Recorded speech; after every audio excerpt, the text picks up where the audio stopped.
Assalamualaikum warahmatullahi wabarakatuh. Selamat siang teman-teman. Salam sejahtera bagi yang beragama lain.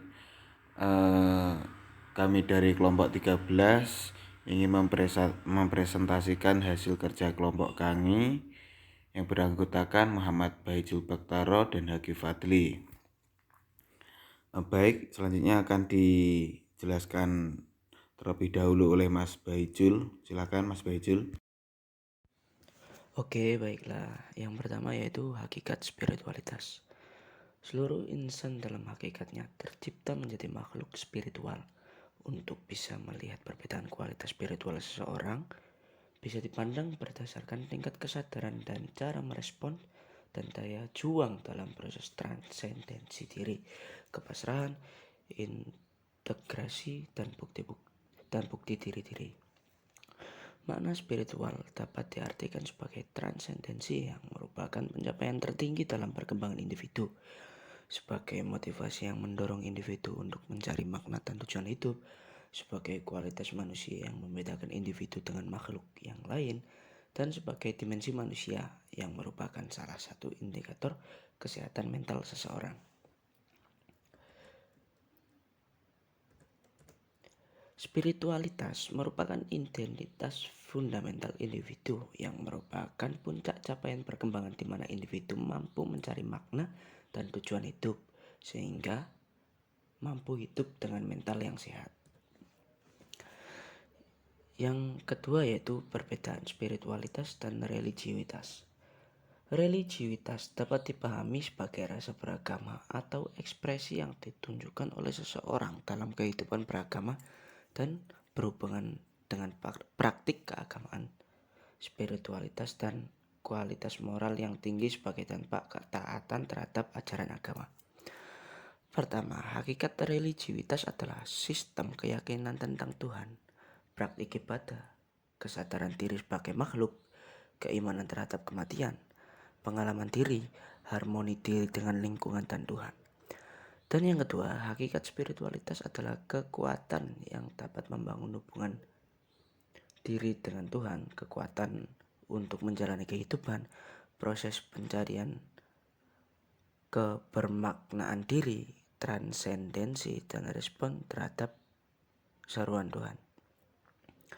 Dapat disimpulkan di sini bahwa spiritual fokusnya lebih ke jiwa atau rohani seseorang, sedangkan religi fokusnya lebih ke kepercayaan atau keyakinan agama. Baik, selanjutnya yang C, konteks spiritual dalam bimbingan dan konseling. Aspek spiritualitas dan religiusitas dalam proses konseling harus diperhatikan dengan baik, di mana konselor harus sadar, menghargai, dan tidak melakukan diskriminasi terhadap konseling dan berbagai aspek, termasuk dimensi spiritualitas dan religiusitas. Urgensi pelibatan dimensi spiritual dan religius dalam proses konseling muncul dari kebutuhan mendasar, yaitu melibatkan fitrah kemanusiaan. Survei menunjukkan bahwa warga Amerika meyakini keberadaan Tuhan atau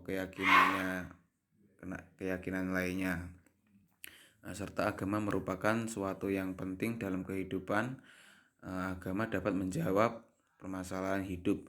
Hal ini menegaskan bahwa secara ilmiah manusia adalah makhluk religius yang secara eksistensial memiliki dorongan untuk mencapai transendensi, kebebasan, kemampuan memaknai, terlepas dari ragam agama atau keyakinan yang dijalani. Yang selanjutnya, yang D, kompetensi spiritual konselor. Permasalahan mendasar dalam penerapan dan pemanfaatan dimensi spiritualitas dan religiusitas dalam proses konseling adalah kompetensi konselor yang belum memadai, terutama dalam hal yang pertama mengenai dan mengelola perbedaan nilai dalam sebuah proses konseling. Yang kedua, melakukan proses konseling yang melibatkan nilai dan isu religius spiritualitas.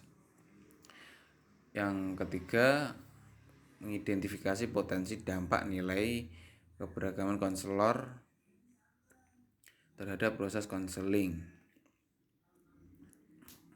Maka dari itu setiap konselor harus memiliki sudut pandang yang jelas mengenai dimensi spiritual dan religius dari diri sendiri dan konseli, sehingga konselor harus aktif menggali informasi dan minat dalam hal pengembangan spiritualitas dan religiulitas agar konselor mampu dengan bijak memanfaatkan dimensi spiritual dan religi dalam proses konseling.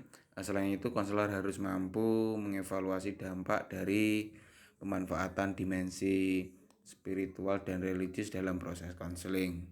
Demikian presentasi dari kelompok kami. Jika ada yang ditanyakan, silahkan kita bahas di ruang diskusi. Terima kasih. Assalamualaikum warahmatullahi wabarakatuh.